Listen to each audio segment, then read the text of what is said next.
A for Apple, B for बड़ा Apple, C for छोटा Apple. বউ আমার কাঁচা লঙ্কা, বউ আমার ঝাল লঙ্কা, আমার বউয়ের আছে কত গুণ, আমি টাটকা বেগুন। আজকে কষা মাংস আর পোলাও বানানো হবে। এই বাবু, তোর নতুন জামাটা পরেছি, ইগো এক কাপ চা দাও না।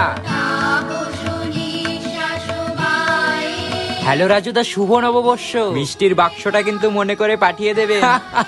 এক কাপ চা দিয়ে যাও না। এই বাবু, আজকে কিন্তু বই পড়তে বসবি, তাহলে সারা বছর পড়ায় মন বসবে। আজকের মাংসটা যা হয়েছে। এই দাদু ঠাম্মাকে প্রণাম করে আয় যা। এক কাপ চা। আচ্ছা বলুন তো দিদি, রবীন্দ্রনাথ ঠাকুর নোবেল কেন পেয়েছিলেন? এটা কোন বাঙালি জানে না? দিদি, আমি একজন টিচার হয়ে এটুকু জানবো না?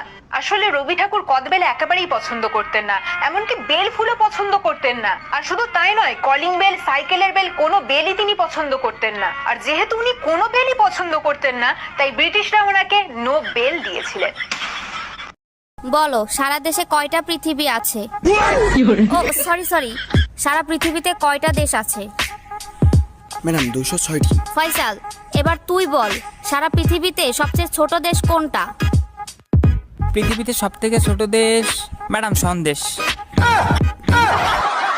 কিরে, সৌরভের রেজাল্ট এত ভালো হয়েছে, তাহলে তোরটা এত খারাপ হলো কেন? হ্যাঁ, ও যে স্যারের কাছে টিউশন পড়ে, তুইও সেই স্যারের কাছেই টিউশন পড়িস, তাহলে তোরটা কেন খারাপ হলো? ও যে স্কুলে পড়ে, তুইও সেই স্কুলেই পড়িস, তাহলে তোরটা কেন খারাপ হলো? ওকে দেখে কিছু শেখ, ওর মতন হওয়ার চেষ্টা কর। দিন দিন গাধা হচ্ছে একটা। মা, বাবু, এই বাবু। হ্যাঁ মা, কি হয়েছে? তুই তোর বই খাতা এভাবে খুলে রেখে কোথায় গেছিলি রে? মা, আমি টয়লেটে গেছিলাম। বই খাতা এভাবে খুলে রাখা যায় না, তুই জানিস না? কেন, কি হয়? বই খাতা এভাবে খুলে রাখলে ভূত এসে পড়ে যায়, তারপর আর পড়াশোনা তোর মাথায় থাকে না। ও মা, তাই নাকি? হ্যাঁ মা, তাহলে আমি কালকের থেকে স্কুল যাওয়া বাদ দিয়ে। কেন? আর টিউশন স্যারকেও বলে দিই কালকের থেকে না আসতে। এ মা, কেন? কারণ আমি যতদিন আমার বই খাতা খুলে রেখে দিয়েছিলাম, সেই হিসাবে তো ভূত এখন অনেক শিক্ষিত হয়ে গেছে, তোর কাছেই পড়ে নেবো।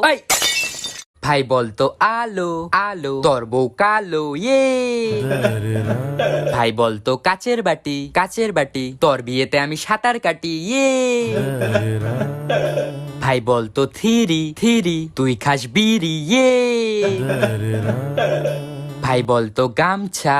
না, আমি বলবো না। ভাই বল না। না, আমি বলবো না। আরে ভাই বল না। গামছা। কাঁচা হাগু খামসা, ইয়ে। মামা, ফুচকা তো ভালো হয়েছে, কিন্তু ওয়াশরুম থেকে এসে কি ভালো করে হাত ধোন? দেহে না পা, আমাগো কাজ থাকে সারাদিন জাল আর লাল মরিচ লইয়া, তো বাথরুম থেকে আসার পরে হাত ধুই কিনা জানি না, তবে বাথরুমে যাওয়ার সময় অবশ্যই হাতটা ধুইয়া যায় সাবান দিয়া।